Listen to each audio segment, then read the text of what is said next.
الحمدللہ وکفا والصلاة والسلام علی سید الانبیاء والمرسلین اما بعد فاعوذ باللہ من الشیطان الرجیم بسم اللہ الرحمن الرحیم ربنا اغفر لی ولوالدی وللمؤمنین یوم یقوم الحساب صدق اللہ العظیم وصدق الرسول النبی الامی الکریم الامین ان اللہ وملائکتہ یصلون علی النبی یا ایہا الذین آمنوا صلوا علیہ وسلموا تسلیما اللہم صلی علی سیدنا مولانا محمد وعلی آل سیدنا و مولانا محمد وبارک وسلم صلی علی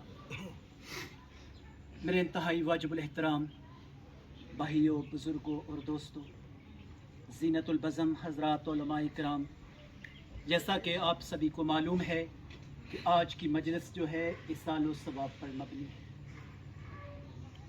نبی رحمت صلی اللہ علیہ وسلم کی خدمت اقدس کے اندر ایک فرشتہ حاضر ہوا اور وہ عرض کرتا ہے کہ اللہ کے نبی صلی اللہ علیہ وسلم، اللہ رب العزت نے مجھے علم و عرفان کی وہ وسعت اور بلندیاں عطا کی ہیں، اس کائنات کے اندر پانی کتنا ہے، کتنے قطرے ہیں سمندروں کے اندر، ندیوں کے اندر، نالوں کے اندر، اس کا حساب میں پل بھر میں کر سکتا ہوں۔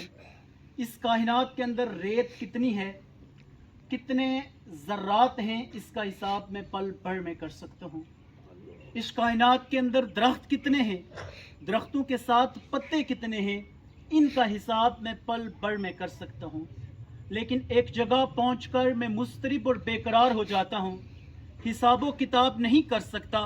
رحمتوں والے نبی صلی اللہ علیہ وسلم نے پوچھا، وہ کون سی جگہ ہے، وہ کون سا مقام ہے جہاں پہنچ کر آپ حساب و کتاب نہیں کر سکتے؟ تو وہ فرشتہ عرض کرتا ہے، جس بزم کے اندر جتنی دیر آپ پر درود پڑا جائے، اللہ کی رحمتیں موسلادھار بارش کی طرح برستی ہیں، جن کا میں حساب نہیں کر سکتا۔ تو میرے محترم بھائیوں اور بزرگوں، ایک دفعہ پھر محبت کے ساتھ سارے درود شریف پڑھیں۔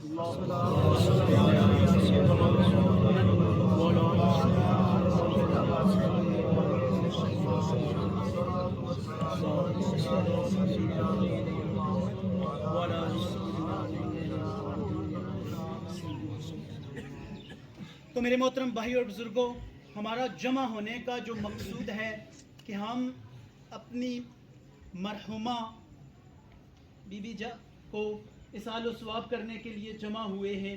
محترم ڈاکٹر صاحب کی والدہ محترمہ، کہ ہم ساروں کا جمع ہونے کا مقصد یہی ہے، کچھ پڑھ کر اصال کیا جائے۔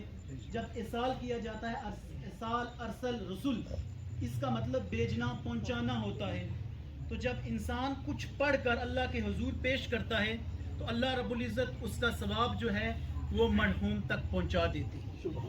تو سب سے بہترین طریقہ، کیونکہ وقت مختصر ہے اور میں مختصر ہی وقت لوں گا، جو اصال و ثواب کا بہترین طریقہ اللہ کے محبوب صلی اللہ علیہ وسلم نے ہمیں بتایا، وہ بے شمار ہیں، جن میں سے ایک کا ذکر میں کرنا ضروری سمجھتا ہوں کہ اللہ کے محبوب صلی اللہ علیہ وسلم ارشاد فرماتے ہیں، جعلت قرۃ عینی فی الصلاۃ، نماز میری آنکھوں کی ٹھنڈک ہے۔ نماز کے اندر جہاں ہم سورۃ فاتحہ جیسی عظیم سورت کی تلاوت کرتے ہیں، ہر نماز کی ہر رکعت کے اندر، جس کے بارے میں علامہ راضی رحمہ اللہ تعالی علیہ فرماتے ہیں کہ میں سورہ فاتحہ کی تفسیر لکھنا شروع کر 10,000 مسائل اس سے اخذ کر سکتا ہوں۔ کتنے؟ 10,000 مسائل صرف سورہ فاتحہ سے اخذ کر سکتا ہوں۔ لوگ ہنسے مسکرائے، ایک چھوٹی سی سورت اور 10,000 مسائل کیسے اخذ کر سکتے ہیں؟ تو علامہ صاحب نے تفسیر کبیر لکھی 10 جلدوں پر۔ کتنی جلدوں پر؟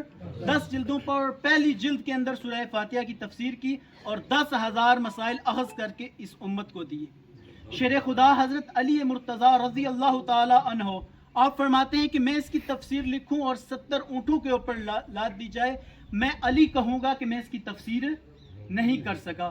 تو میرے محترم بھائی بزرگوں، کون حضرت علی جو کہتے ہیں اللہ کے محبوب صلی اللہ علیہ وسلم، انا مدینۃ العلم وعلی بابھا، میں علم کا شہر ہوں اور علی اس کا دروازہ ہے۔ اس قدر علم کا یہ عالم ہے۔ اور سورہ فاتحہ کے بارے میں تو سورہ فاتحہ جیسی عظیم سورت کی ہم نماز کے اندر تلاوت کرتے ہیں، پھر نماز کے اندر ہم اتحیات کے اندر اپنے رب کے حضور مخاطب ہوتے ہیں۔ التحیات جو ہے یہ تحفہ معراج ہے. اللہ رب العزت نے اپنے محبوب حضرت محمد صلی اللہ علیہ وسلم کو عرش پہ بلایا اور عرش پر بلا کر پوچھا کہ میرے محبوب اتنے دور سے آئے ہو, میرے لیے تحفہ کون سا لے کے آئے ہو. جب اتنے دور کسی کا محبوب جاتا ہے تو کچھ نہ کچھ لے کے جاتا ہے. تو اللہ کے محبوب صلی اللہ علیہ وسلم فرماتے ہیں اللہ آپ ان چیزوں سے پاک ہیں, آپ ہر چیز پر قدرت رکھتے ہیں, آپ کو تحفوں کی ضرورت نہیں ہے. برہا اللہ رب العزت نے پوچھا, اپنے محبوب تھے اس لیے پوچھا, بار بار پوچھا, تو اللہ کے محبوب صلی اللہ علیہ وسلم ارشاد فرماتے ہیں التحیات للہ والصلوات والطیبات, میرے مولا میری ساری جسمانی عبادتیں, میری ساری مالی عبادتیں اور ساری قولی عبادتیں اللہ تیرے لیے, للہ اللہ تیرے لیے. تو اللہ رب العزت فرماتے ہیں کہ میں بھی مالک کائنات ہوں, میں نے کائنات کو پیدا کیا اور میں کسی کا حدار نہیں رکھتا. محبوب تین آپ لے کے آئے ہو, تین میری طرف سے.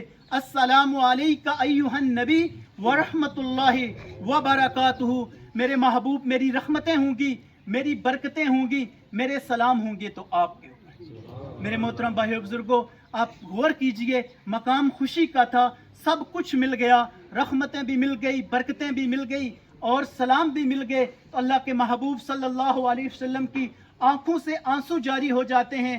آپ صلی اللہ علیہ وسلم فرماتے ہیں مولا جو آپ کی طرف سے سلام, رحمتیں اور برکتیں ملی, سر آنکھوں پر میں اپنی امت سوئی ہوئی چھوڑ کے آیا, میری امت کے لیے بھی کچھ ہونا چاہیے. تو اللہ رب العزت نے فرمایا کہ محبوب جیسا آپ کہیں, فرمایا السلام علینا وعلی عباد اللہ الصالحین, میرے مولا جتنے بھی میرے صالحین امتی ہوں گے اور جو تیرے بندے ہوں گے ان کے اوپر بھی رحمتیں, برکتیں اور سلام ہونا چاہیے. نیچے جبرائیل امین کھڑے تھے.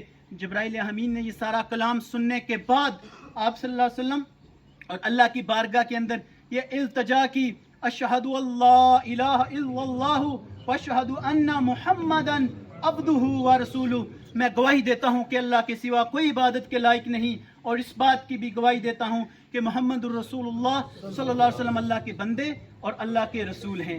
میرے بھائیو, یہ عظیم سلام, یہ عظیم تحفہ معراج التحیات ہمیں نماز کے اندر ملتا ہے. پھر نماز کے اندر جو آخری اور بڑی بات ہے کہ ہم درود شریف پڑھتے ہیں. میں نے پہلے کہا کہ درود شریف پڑھنے کے بعد کوئی دعا رد نہیں ہوتی. دعا کے شروع اور آخر کے اندر درود شریف پڑھ لیو تو سمجھ لو کہ دعا قبول ہو گئی. باقی کوئی نیکی آپ کریں گے, ریا اور دکھلاوا اس کے اندر آ گیا, وہ نیکی پکڑ کا سبب بنے گی. لیکن درود شریف وہ عبادت ہے جو ریا اور دکھلاوے کے لیے بھی پڑھا جائے پھر بھی اللہ کی بارگاہ میں ہر حال میں قبول ہے, کسی حال میں مردود نہیں ہے. دعا کے شروع میں بھی درود پڑھ لو, آخر میں بھی پڑھ لو, سمجھ لو دعا قبول ہوگی. تو درود پڑھنے کے بعد التحیات کی شکل میں ہم بیٹھ کر درود پڑھنے کے بعد اللہ کی بارگاہ میں جو دعا کرتے ہیں, ربنا اغفر لی والی والدیہ, اے اللہ میری بخشش فرما. سب سے پہلے اپنے لیے بخشش کی دعا ہے, پھر ربنا اغفر لی والی والدیہ, اے اللہ میرے والدین کی بخشش فرما, وللمؤمنین, اور سارے مومنین کی بخشش فرما. میرے محترم بھائیو بزرگوں, یہ ہے کہ ایک تو ہم سارے جمع ہو کے سال و ثواب کرتے ہیں, یہ تو ایک ہی دن ہوتا ہے یا سال گزر جانے کے بعد ایک دن ہوتا ہے. ہم ہر روز 5 دفعہ اللہ کی بارگاہ کے اندر حاضر ہو کر اپنے والدین کو کس طرح دعاؤں کے اندر شامل کر سکتے ہیں, ان کے لیے سال و ثواب کر سکتے ہیں جب ہم نمازی بن جائیں گے. تو جب نماز پڑھیں گے, اللہ کا حکم بھی نماز, 750 دفعہ اللہ نے نماز کا حکم دیا. رسول پاک صلی اللہ علیہ وسلم کی ساری زندگی ہم دیکھتے ہیں, حتیٰ کہ آپ صلی اللہ علیہ وسلم نے فرما دیا قرۃ عینی فی الصلاۃ, نماز کے اندر میری آنکھوں کی ٹھنڈک ہے. میرے محترم بھائیو بزرگوں, آج ہم غور کریں کتنے مسلمان نماز پڑھ کر حضور کی آنکھوں کو ٹھنڈک پہنچا رہے ہیں. دعوے تو ہمارے محبت رسول کے ہیں, عشق رسول کے ہیں, لیکن مسجدیں خالی پڑی ہوئی ہیں. ہم دیکھتے ہیں کسی مسجد میں 1 نمازی, کسی میں 2 نمازی, اور کسی میں 3 نمازی, اور کسی میں اکیلا امام خود ہی اذان دے کے خود ہی نماز پڑھتا ہے. ہماری مسجدیں غیر آباد ہو گئیں. تو میرے محترم بھائی بزرگوں, حضور صلی اللہ علیہ وسلم کے ساتھ محبت کا تقاضا یہ ہے کہ آپ کی آنکھوں کی ٹھنڈک کا سامان کیا جائے. اور اپنے دوستوں اور بزرگوں کی خدمت کے اندر بھی یہی گزارش کروں گا کہ اپنی اولاد کو نمازی بنا کر جائیے گا. جب آپ نمازی بنا کر جائیں گے تو یہ آپ کا بیٹا, یہ آپ کی اولاد بار بار 5 وقت اور پھر 5 وقت بار بار اس چیز کو دہرائے گی, ربنا اغفر لی ولی والدیہ وللمؤمنین, اللہ ہمارے والدین کی بخشش فرما, ہماری بخشش فرما اور سارے مومنین کی بخشش فرما. کوشش کریں گے انشاءاللہ. تو میرے محترم بھائی بزرگوں، ایک کام اور کرنا ہے کیونکہ ربیع الاول کا مبارک اور مقدس مہینہ ہے. اس مہینے کے اندر ہم کثرت درود شریف پڑھیں. حضور صلی اللہ علیہ وسلم کے احسانوں کو سامنے رکھ کر ہم درود کی کثرت کریں. حضور صلی اللہ علیہ وسلم بلندیوں کی انتہا پر پہنچ کر اپنی امت کو نہ بھولے، اور ہم نے قدم قدم پر حضور کو بلا دیا، آپ کی سنتوں کو ترک کر دیا، آپ کے طریقوں سے ہم ہٹ گئے. حضور صلی اللہ علیہ وسلم کے ساتھ محبت کا تقاضا یہ ہے کہ آپ پر درود پڑھیں کثرت کے ساتھ. نبی رحمت صلی اللہ علیہ وسلم درود کے بے شمار فضائل ہیں. اگر بیان کرنا شروع کر دیا جائے زندگیاں ختم ہو سکتی ہیں، لیکن درود شریف کے فضائل ختم نہیں ہو سکتے. خود اللہ اور اس کے فرشتے